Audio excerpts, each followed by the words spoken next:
ஆண்டவராகிய இயேசுவை நாமத்தினாலே இந்த காலை வேளையில் கூட உங்கள் யாவரையும் வாழ்த்துகிறேன். கர்த்தர் உங்களை ஆசீர்வதிப்பாராக. இந்த நாளிலே கூட நீதிமொழிகள் 13ஆம் அதிகாரம் 21ஆம் வசனத்தை கூட வாசித்து தியானிக்கலாம்.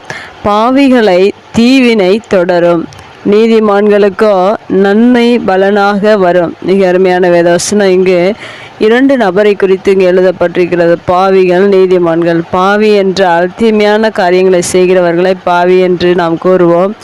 நீதியான காரியங்களை செய்கிறவர்களை நீதிமான் என்று இந்த உலகத்தில் ஒவ்வொருவரும் கூறுகிறார்கள். அதுபோல் பாவி, நீதிமான் என்று 2 வித்தியாசமாக 2 நபர்களை குறித்து சொல்லப்பட்டு இன்று அநேகர் பாவிகளாக வாழ்கிறார்கள், அநேகர் நீதிமான்களாக வாழ்கிறார்கள். பாவிகளுக்கு எது தொடரும் என்று சொல்லப்படும்? தீவினை தொடரும். பாவிகள் தீமையான காரியங்களை செய்யும்போது அவர்களுக்கு தீமையான காரியங்கள் தான் அவர்களை தொடர்ந்து வரும் என்று வேதவசனம் சொல்லியிருக்கிறது.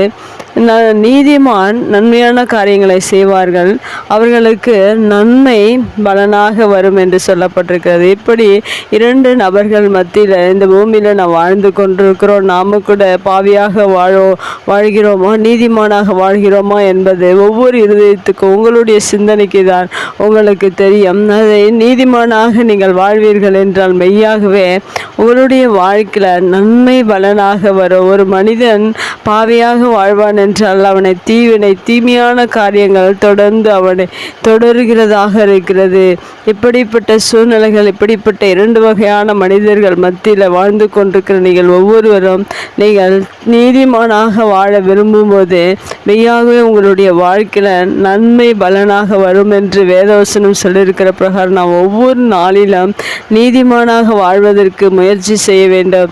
நன்மையான காரியங்களை இந்த பூமியில் செய்ய வேண்டும். நீதிமானுக்குரிய குணாதிசயங்கள் வேதத்தில் எசேக்கியேல் 5ஆம் அதிகாரத்தில் சொல்லப்பட்டிருக்கிறது. 28ஆம் அதிகாரத்தில் 5ஆம் வசனத்திலிருந்து சொல்லப்பட்டிருக்கிறது. அதுபோல் அந்த குணாதிசயங்கள் ஒவ்வொன்றும் நமக்குள்ளே இருக்கும்போது நாம் நீதிமானாக இருக்கிறோம், நன்மைகளை செய்கிறோம், பிறருக்கு அநியாயம் செய்வதில்லை. அப்படிப்பட்ட குணாதிசயங்கள் நீங்கள் கொண்டு நீதிமானாக இந்த பூமியில் நீங்கள் வாழ்வீர்கள் என்றால், அனைவருக்கும் உதவி செய்வீர்கள் என்றால், மற்றவர்களை நேசிப்பீர்கள் என்றால், நீங்கள் நீதிமானாக வாழ்ந்து உங்களுடைய வாழ்க்கையில் தேவன் உங்களுக்கு நன்மையான காரியங்களை கொடுத்து உங்களை ஆசீர்வதிக்கிறவராக இருக்கிறார்.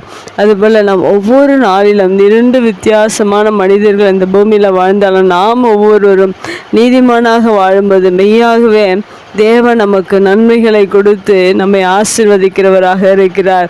அநேகர் பாவியாக வாழ்ந்து கொண்டிருக்கிறார்கள், அவர்களை தீவினை தொடரும் என்று சொல்லப்பட்டிருக்க. அந்த தீவினை தொடராதபடிக்கு ஒவ்வொரு நாளிலும் நன்மைகள் பலனாக வர வேண்டும் என்றால் நாம் இந்த பூமியில் ஒவ்வொரு நாளிலும் நீதிமானாக வாழ்வதற்கு நீங்கள் விருப்பமுடையவர்களாக, அதற்கான காரியங்களை நீங்கள் செய்கிறவர்களாக, நீதிமானாக வாழ்ந்து நன்மையான பலனை உங்களுடைய வாழ்க்கையில் கொண்டு வருவதற்கு ஒவ்வொரு நாளும் முயற்சி செய்யுங்கள். நீதிமானாக வாழுங்கள்.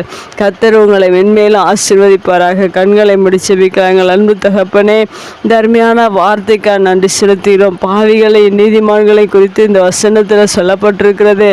நாங்கள் இந்த பூமியில் நீதிமானாக வாழ எங்களுக்கு உதவி செய்வீராக. நீதிகளை செய்து அநேகருக்கு நீதிகளை செய்யத்தக்கதாக எங்கள் இருதயத்தையும் எங்களுடைய சிந்தனைகளை நிரப்பி கொடுங்க. எங்களுடைய வாழ்க்கையில் நீதிமானாக வாழ்ந்து நன்மை பலனாக வரும்படியாக ஒவ்வொரு நாளும் நாங்கள் நீதிமானாக வாழ முயற்சி செய்ய எங்களுக்கு உதவி செய்வீராக. பாவமான காரியங்களை நாங்கள் செய்யாதபடிக்கு, பாவிகளாக இந்த பூமியில் வாழாதபடிக்கு, தீவினை எங்களை தொடராதபடிக்கு, எல்லா பாவத்தையும் சிலுவையில், கல்வாரி சிலுவையில் நீர் அநேக பாடுகளை பற்றி எங்களுக்கு ரட்சிப்பை கொடுத்து நீதிமானாக நீர் மாற்றியிருக்கிறதற்காக நன்றி செலுத்துகிறோம். தொடர்ந்து எங்களை நீதிமானாக நடத்துங்க, ஆசீர்வதிங்க. இயேசுவின் நாமத்தில் ஜெபங்கள் நல்ல பிதாவே, ஆமேன்.